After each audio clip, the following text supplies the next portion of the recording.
Hey traders, Raghee here. Welcome to Charts and Coffee. Happy Wednesday, everybody. Hope everyone's doing well.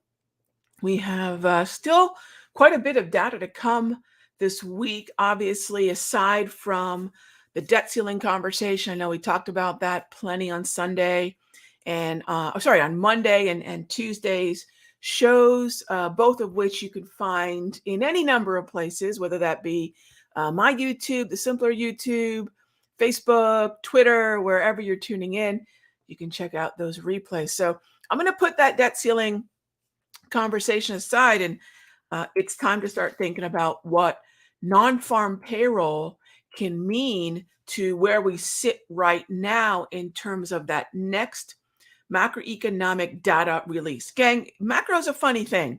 A lot of people want to go down the macro deep, the rabbit hole, do a deep dive, start talking about a lot of esoteric data points. The bottom line is, if the Fed doesn't care, neither do I. And if their logic, whatever it may be, and we can keep the comments right aside, but whatever their logic is usually rooted in publicly, rooted in jobs, inflation, right, and growth. And growth is the least important because we already had arguably a recession with two sequential retractions in GDP, but it wasn't really a recession. So they've redefined what that is.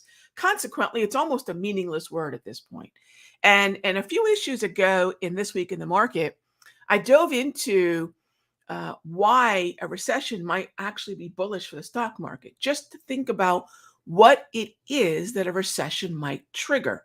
Rate cuts for one, higher labor productivity for another. And those are both things that would actually be relatively bullish to stocks. And remember, we know this, right? Stonks are not the economy. The stock market is not the economy. And we know this. So we trade what we see, not what we think. We try not to front run the tectonic plates of macro. And we just stick to a rate of change on those data points. We happen to be getting one of those data points on Friday. All right, so that's non-farm. If not, and the question that usually comes up is, and let me go to the economic calendar here while I'm talking about this. Usually the question that comes up is, okay, Rog, well, if non-farm is higher than expected, what will that cause? And it would probably cause a sell-off because we are still in that window of good news, better than expected news, higher jobs would be bearish because it gives the Federal Reserve the green light to hike. We already know we're going to get that hike extremely likely in June. And then do we get another hike in July? Right? Those are things we have to think about, and how non-farm and average hourly earnings and the unemployment rate could be the stepping stones to that decision. All right. What if it's a miss? Well, then clearly everyone, including the Federal Reserve, can point to say, okay, the labor picture doesn't look as good. The unsaid assumption will be, well, by the Fed, they won't say it, the rest of us will see you're breaking the economy, Powell and company, and then the expectations for rate hikes will go down. June's going to happen. Now we're starting to think about whether or not July happens.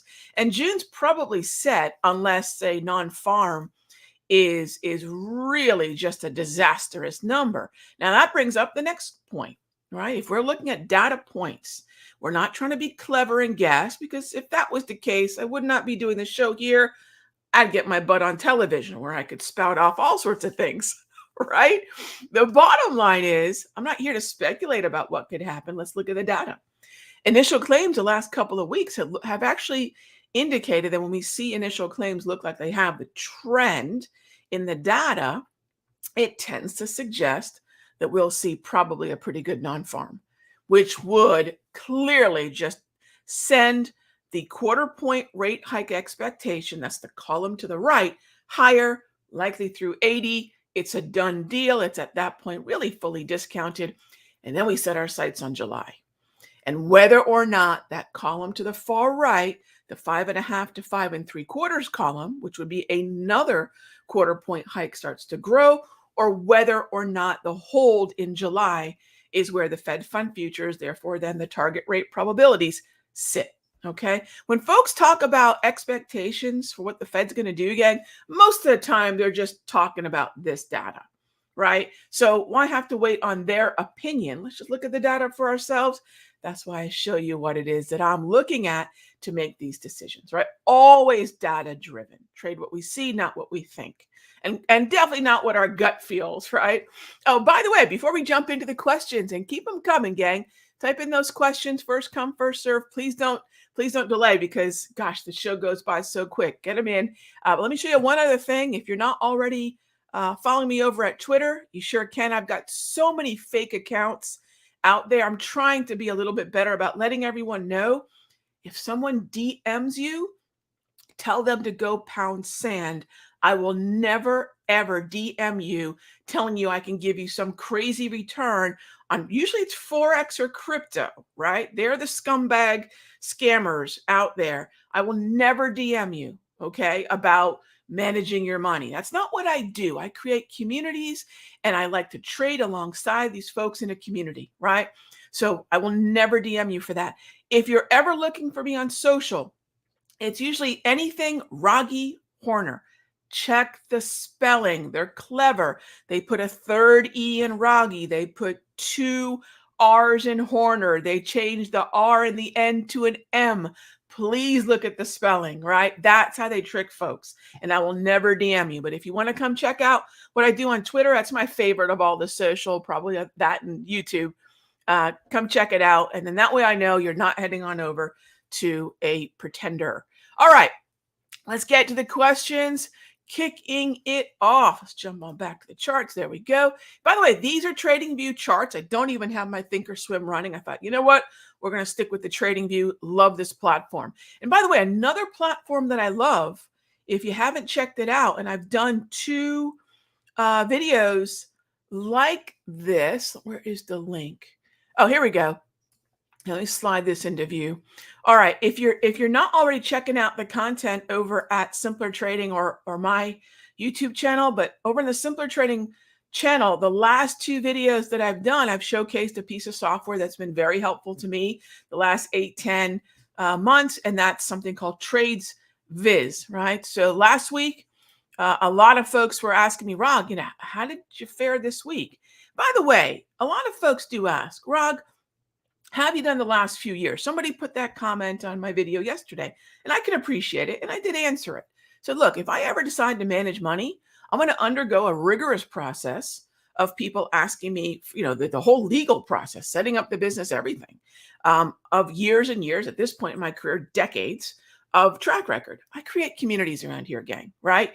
And I'll tell you, I know a lot of folks started seeing people's results and say 2020. So let's say I gave you 2020, 2021, and 2022 results.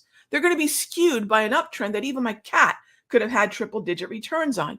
All that matters is what I'm going to do today. That's what I want you to hold me to. Who cares what I did tomorrow? Gang, last week, I did over 200% on my futures contract. That was last week. Who cares what I did last week, right? Monday was tricky. I barely eked out 2 wins, and I talked about those 2 wins in last night's videos. And I mean, that was the, let's see, Tuesday video. Yeah, this one right here, how not to lose your shirt, right? I had to take one quick loss. We managed the other 2. It was nothing like last week was. By this time last week, we were 2 big trades into the week. So that's why I mentioned that. Okay, gang. Anyway, it just got me thinking about it. And it does deserve a reply, but it's not really a discussion. That's where I sit on that topic. So anyway, back to the questions. I see a couple of them. Ask away, gang, because I only see about 3 questions here. So let's jump in. Crude oil, Jay. Take a look at what we've got. All right, so crude oil question is thoughts on crude at 67. Great question. 67, and I don't know what time frame you're looking at, Jay. I'll take a look at the daily and the hourly. Those are my 2 longer term, short term swing time frames.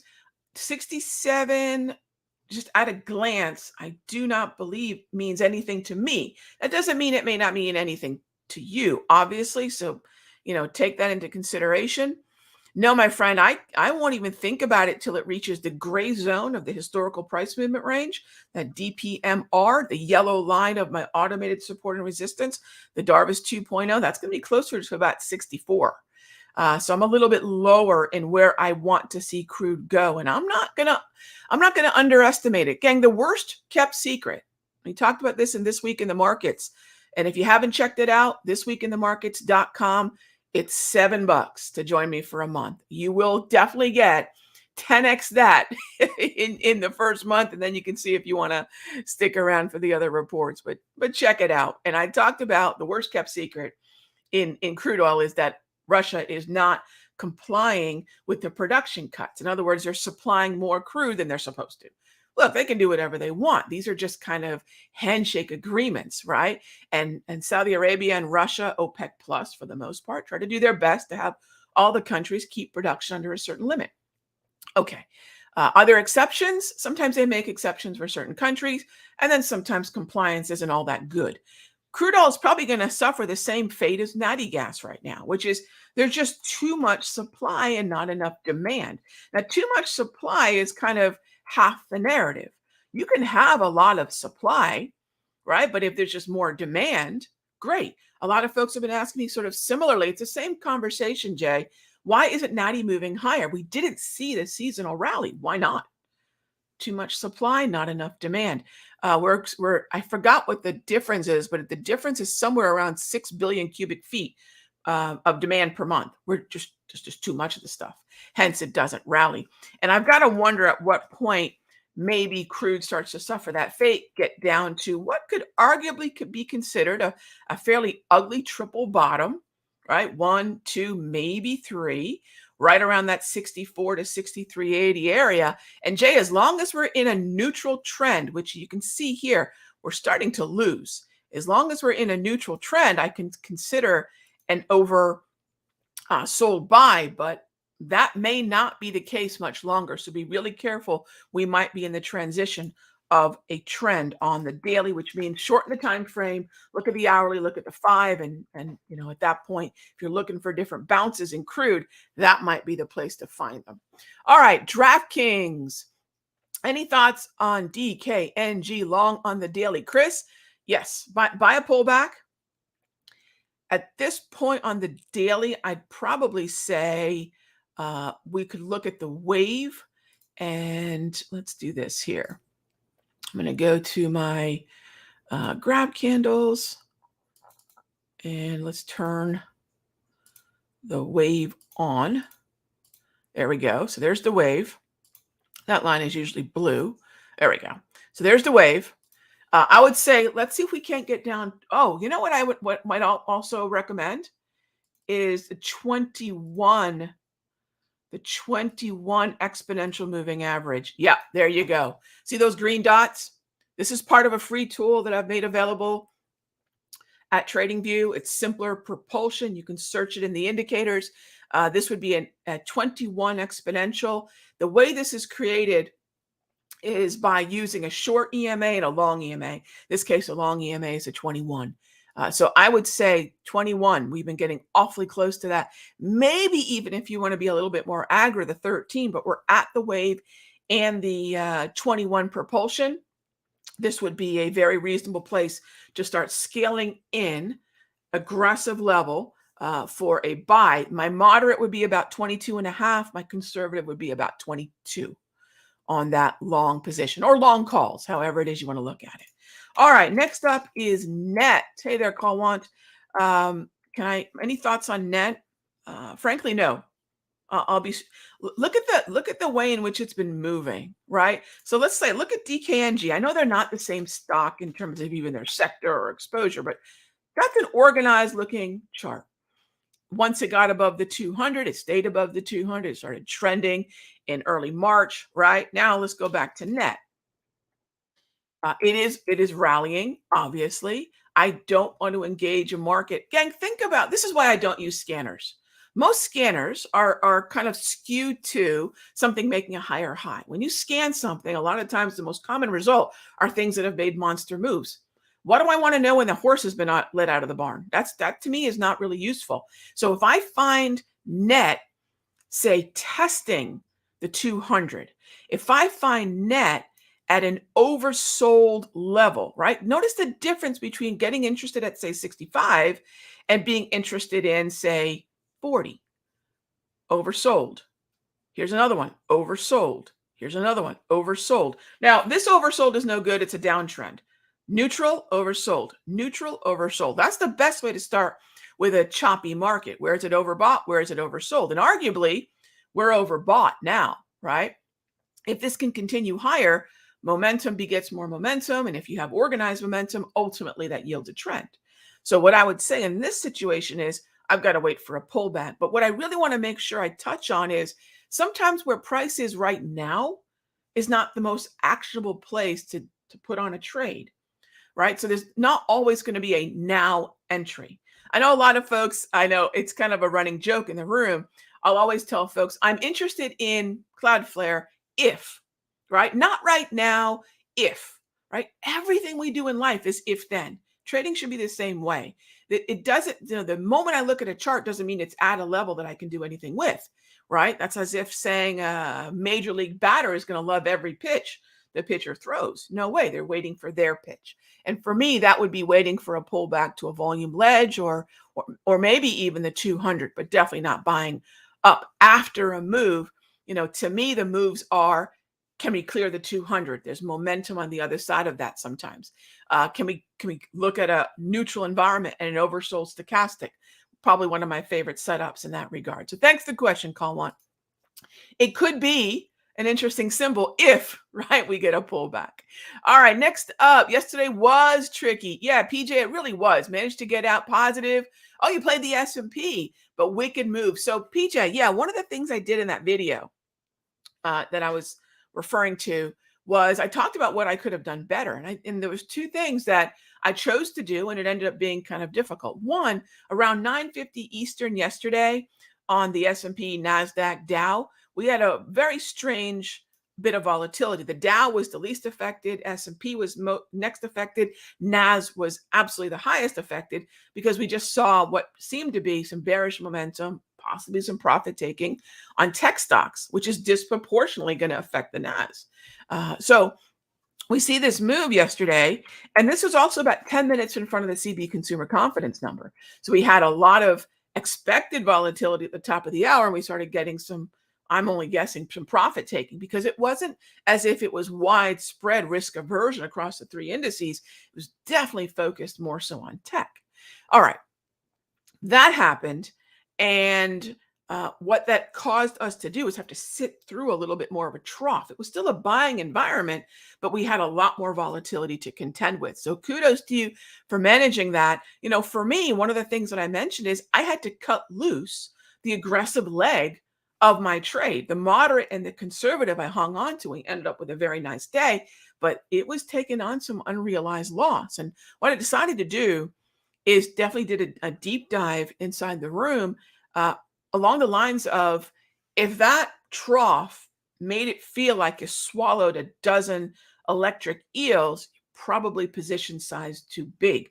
And that's what I try to remind myself. A lot of that discomfort is going to map to how aggressive did I take the entry and how large am I trading in terms of size, which is why I think sharing size is just such a, I know people want it, but remember, I might be trading size that's smaller than somebody else, and someone else may not be at the size that I'm at, right? Size meaning contracts. That's why contracts are actually a very bad thing to share.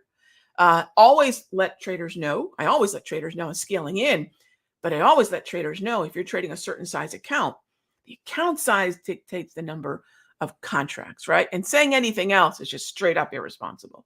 And I say that because days like yesterday remind us that size matters. All right, gang. Have a great one. As always, thanks for being a part of Charts and Coffee. We'll be back same time, same station tomorrow. Be good to each other. My Sector Secrets Mastery folks, I'll see you in the room shortly. Be good to each other.